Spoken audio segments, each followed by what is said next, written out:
Olá a todos, tudo bem com vocês? Sejam bem-vindos a mais um vídeo aqui do canal. No vídeo de hoje eu quero falar com vocês sobre o livro Beren Lúthien, do J.R.R. Tolkien. Eu tenho aqui no Kindle. Eu sempre esqueço de pedir para vocês curtirem, comentarem, compartilharem, inscreverem no canal, enfim. Vamos ao vídeo. Esse livro aqui, ele foi publicado em 2017, ele é póstumo, foi publicado póstumo, né? E ele foi organizado pelo Christopher Tolkien, que é o filho do J.R.R. Tolkien. E nesse livro, o Christopher faz um apanhado de todos os escritos do pai dele sobre essa história. São vários rascunhos, são várias versões que o Tolkien escreveu da mesma história. Eu achei muito interessante que a gente vai acompanhando o processo criativo do Tolkien. Cada versão é de um jeito. Tem umas que são bem interessantes, assim, tem umas que são em poesia, é bem interessante de acompanhar. E não tem uma versão definitiva dessa história. É mais ou menos o que acontece nos contos, né?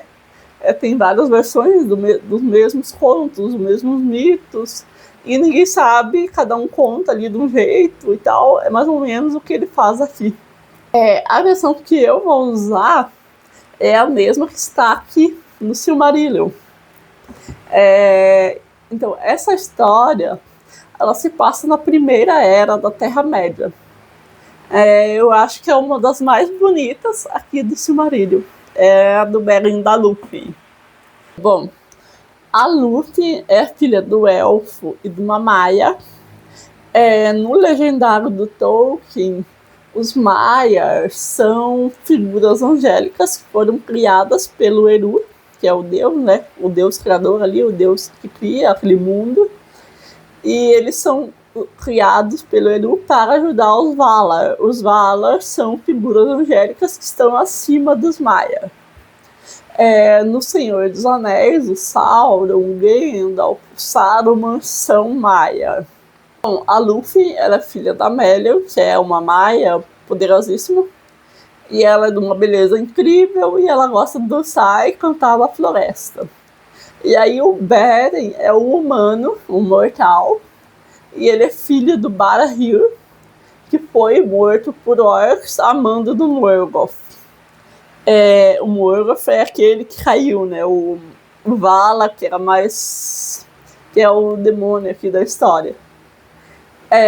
O Beren foi poupado porque quando aconteceu esse ataque dos orcs, ele tinha ido fazer outra coisa, caçar, se eu não me engano. Mas quando ele volta, ele encontra o pai dele morto. E o pai dele teve a mão decepada. Então ele jura vingança, ele vai atrás desses orcs, ele consegue matar todos eles. Antes de ir, ele pega um anel que estava na mão decepada do pai dele, que é o anel élfico. Então meio que com esse anel ele tem caminho livre para circular por ali. Então ele vence esses orcs e ele sai ele fica vagando pelo mundo ali da Terra-média. E ele vai fazendo coisas durante esse caminho, durante esse exílio, que chega nos ouvidos do Morgoth. E aí o Morgoth perde a cabeça dele e manda Sauron capturar ele com um exército. Só que o Beren chega a Doriath, que é onde a Lúthien mora. E em Doriath, como a Melian mora lá, né, ela construiu um cinturão de magia que o Sauron e o Morgoth não conseguem ultrapassar aquele reino ali. Então é meio que um reino protegido pela Melian. E depois o Beren chega lá, e quando ele chega a Doriath, ele tá velho, grisalho, encurvado, que já se passaram vários anos. E aí quando ele chega nos bosques de Doriath, ele encontra a Lúthien, a filha da Melian e do rei ali, o rei élfico ali do lugar, que é o Thingol, não sei como que fala. E ele se apaixona por ela, ele vê ela dançando lá e ele se apaixona por ela. E aí ela desaparece, aí ele fica por ali, aí eles se reencontram e ela também se apaixona por ele. E aí quando ele vai pedir pro pai dela a mão dela em casamento, como o pai dela não quer dar a mão dela para um humano, um Hellis mortal, ele fala, não, beleza, eu te dou a mão da minha filha se você me trouxer uma Silmaril. O que é a Silmaril? É uma pedra que é contada a história aqui, né? Que está na coroa da cabeça do Morgoth, que é o capeta da história. Então o Beren tem que ir lá lutar com o capeta para pegar a Silmaril. E ele vai. E daí ele pega ajuda com outro rei elfo do lugar ali próximo, né? Que é o Finrod Felagund. Que é, se eu não me engano, ele era irmão do Fëanor, que foi quem fez essa Silmaril.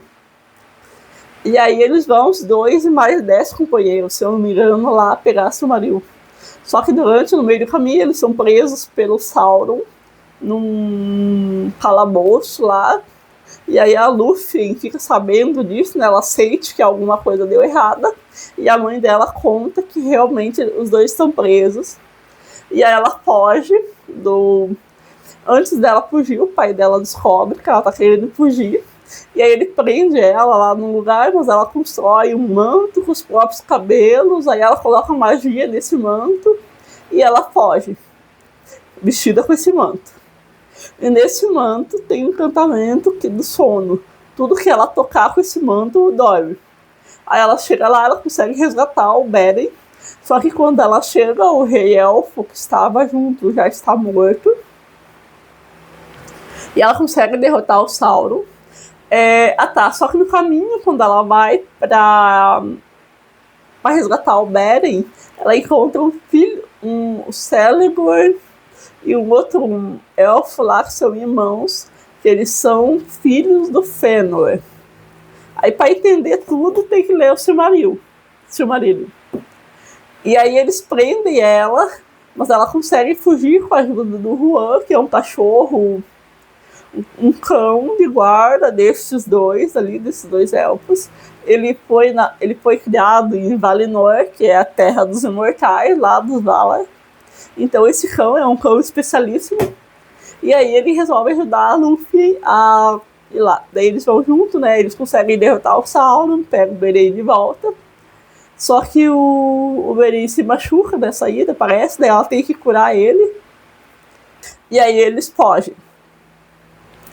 Daí ela quer que ele volte para Doriath. Só que ele quer pegar a Silmaril para provar pro pai dela, né? Que ele realmente merece ela. E aí eles ficam meio que vagando pela floresta, mas eles voltam, eles tentam continuar o caminho pra ir pegar a Silmaril. E daí ela vai junto, vai o Beren, a Lúthien e o cachorro, o Huan. Ele é um cão enorme, né, e tal, e daí ele deixa a Lúthien montar nele e tudo. E aí eles vão. Esse cachorro, ele entende o que é dito pra ele, só que ele pode falar só 3 vezes antes de morrer.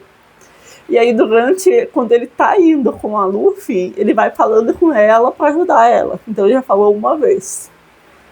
Aí no meio disso tudo, aí eles encontram de novo esses 2 elfos, os mesmos que aprisionavam a Lúthien, que eram os donos do Huan. Aí tem uma luta ali, daí o Huan ajuda, né? Ele meio que trai os antigos donos, ele ajuda o Beren e a Lúthien, eles vencem, e eles resolvem buscar Silmaril.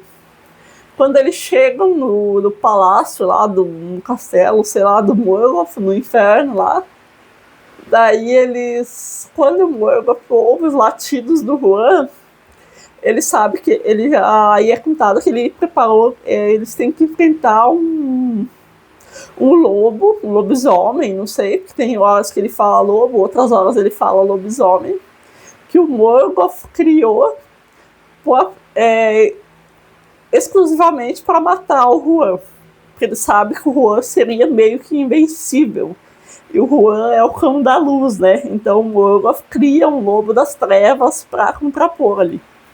E aí aí a Lúthien joga um encantamento no Morgoth, no lobo, em todo mundo ali. O Beren consegue pegar uma Silmaril. Só que quando eles estão fugindo, o lobo já acordou o Carcaras. Dependendo da história, que tem o nome também. Aí o lobo acordou, eles têm que... Aí tem uma luta ali e o lobo acaba decepando a mão do Beren, ele engole a mão do Beren com a Silmaril que ele está segurando e tá. Quando isso acontece, o lobo fica enlouquecido, que ele não suporta, como ele é um lobo das trevas e a Silmaril é uma pedra da luz, o lobo não suporta aquilo. E aí ele fica louco, ele sai devorando tudo que ele vê pela frente. E aí o Beren e a Luffy fogem, né? Ela consegue curar ele, a mão dele ela consegue curar, porque ela tem a magia, né? E aí eles voltam para Doriath. Quando eles voltam para Doriath, eles contam pro rei, pai da Luffy, o que aconteceu. Aí ele meio que cede, né? Ele acaba dando a mão da Luffy em casamento pro Beren. Só que, né, fazer o quê? Aí eles descobrem, chega até eles a notícia que tem um lobo ensandecido correndo pela floresta de Doriath. Ele consegue entrar lá, mesmo com o cinturão lá, ele consegue entrar. E aí eles têm que caçar esse lobo, que é o Carcarás. Enfim. Aí eles vão atrás desse lobo, tem uma luta ali, o Juan mata o lobo. Só que ele é muito ferido, ele fala com o Beren e ele morre. E aí o Beren também é ferido nessa batalha, ele também morre. E aí um dos elfos lá abre o lobo, tira a Silmaril de dentro do lobo e tal. E aí eles... Quando a Luffy sabe disso, ela vai, quando ela descobre que o Beren morreu, ela vai atrás dele em espírito no Palácio dos Mortos. Aqui no Silmarillion, né, no Legendário de Tolkien, quem cuida do Palácio dos Mortos, do Mundo dos Mortos, é o Mandus, o Vala Mandus.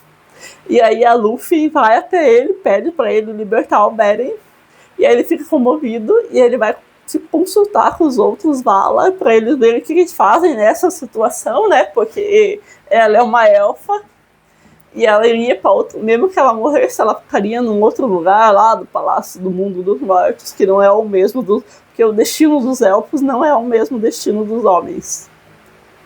E aí eles, com a inspiração de Ilúvatar, eles dão a ela duas opções. Uma, ela poderia ir para Valinor e ficar até o fim dos tempos junto com os Valar. E a outra é ela voltar como um mortal com o Beren. E aí eles teriam uma vida longa, mas eles morreriam. Ela escolhe a segunda opção, e que é se tornar mortal. E daí eles voltam, eles vivem muitos anos, eles têm filhos, só que é dito aqui que eles nunca mais foram vistos por nenhum mortal. Tá, vamos por partes. O Tolkien, ele se baseia em várias mitologias, histórias antigas, para criar esse universo da Terra-média. Ou Terra do Meio, talvez seria mais apropriado. Por exemplo, quando o Beren perde a mão, né, o pai dele também perde a mão, apesar que o Beren é mais assim, que ele perde a mão lutando com o lobo. Na mitologia nórdica vai ter uma história que é o deus Tyr, que ele perde a mão a lutar com o lobo. Que isso, nesse caso da mitologia nórdica, né, simboliza o sacrifício para manter a ordem das coisas contra o caos.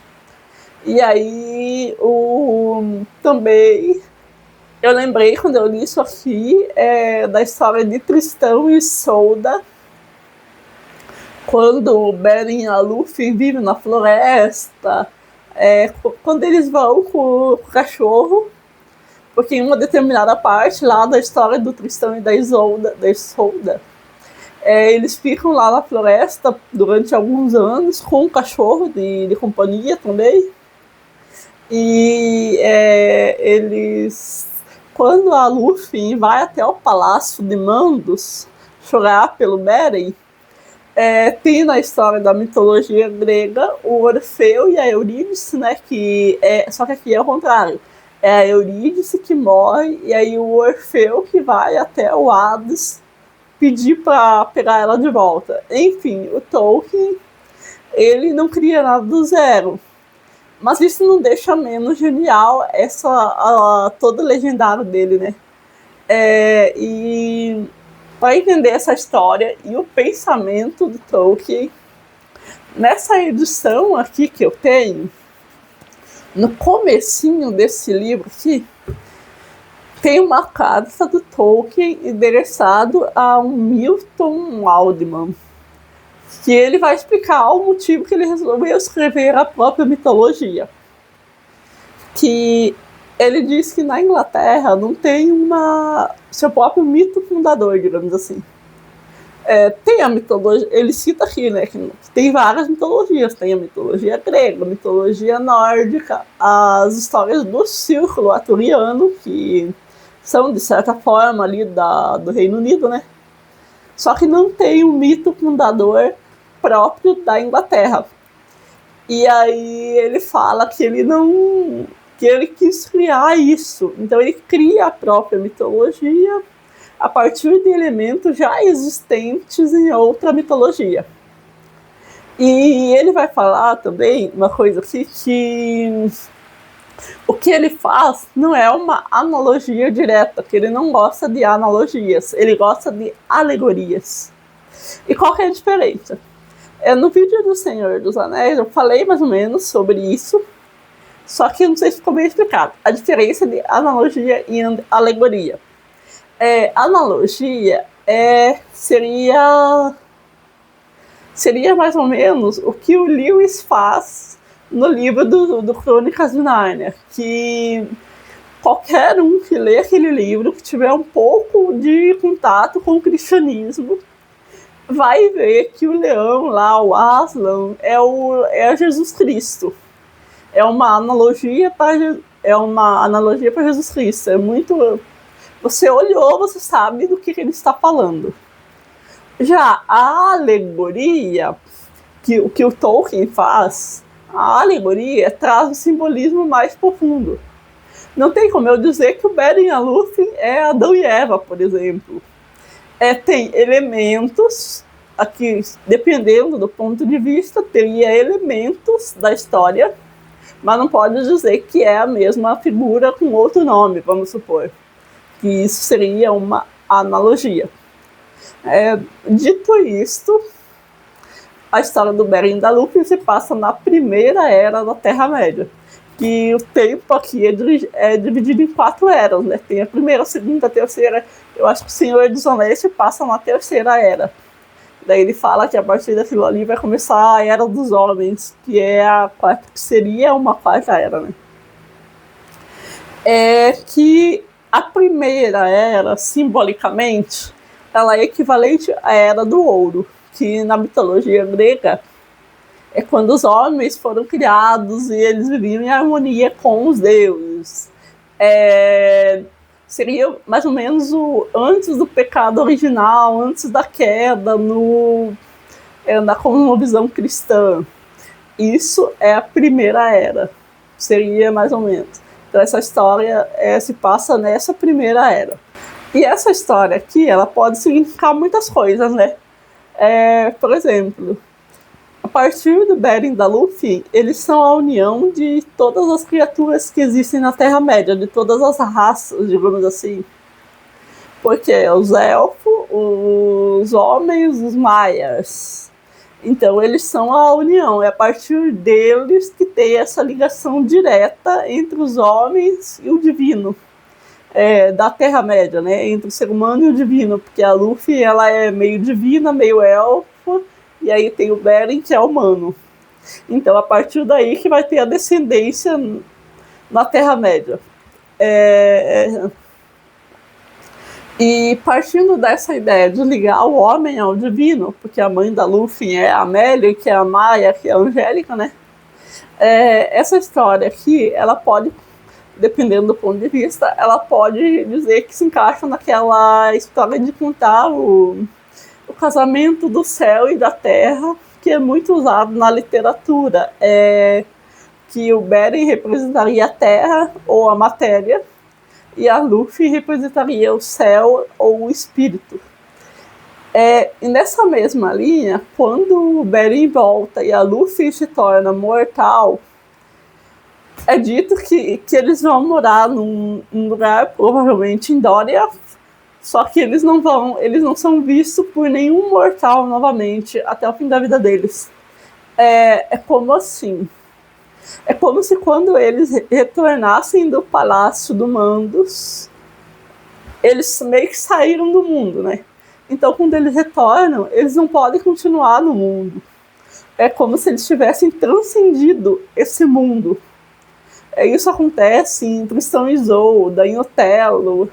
É como assim, se precisasse sair desse mundo para poder viver esse casamento entre o céu e a terra, entre a matéria e o espírito, para poder vivenciar totalmente. E essa história, ela tem um espelho depois no Senhor dos Anéis, que é o Aragorn e a Arwen, que é quase um espelho do Beren da Luthien. Que os dois são descendentes do Beren da Luthien, né? Não sei quantos anos depois. Porque o Elrond, o pai da Arwen, é bisneto, se eu não me engano, do Beren da Luthien. E o Aragorn é descendente do outro irmão, né? Eles são meio que primos ali, mas porque é como assim, de tempos em tempos, na história humana, fosse preciso refazer esse casamento entre a matéria e o espírito. Esse casamento entre o céu e a terra. É preciso relembrar isso, porque isso vai trazer a ordem das coisas de volta. Quando está tudo desordenado, alguém precisa fazer esse casamento do céu e da terra, né, simbolicamente, para trazer a ordem de volta. É mais ou menos essa a ideia. Por hoje era isso, pessoal. Se você leu o livro, se você gostou, se você concorda, curte aqui embaixo, comenta, compartilha, se inscreva no canal se você não é inscrito e até a próxima. Tchau!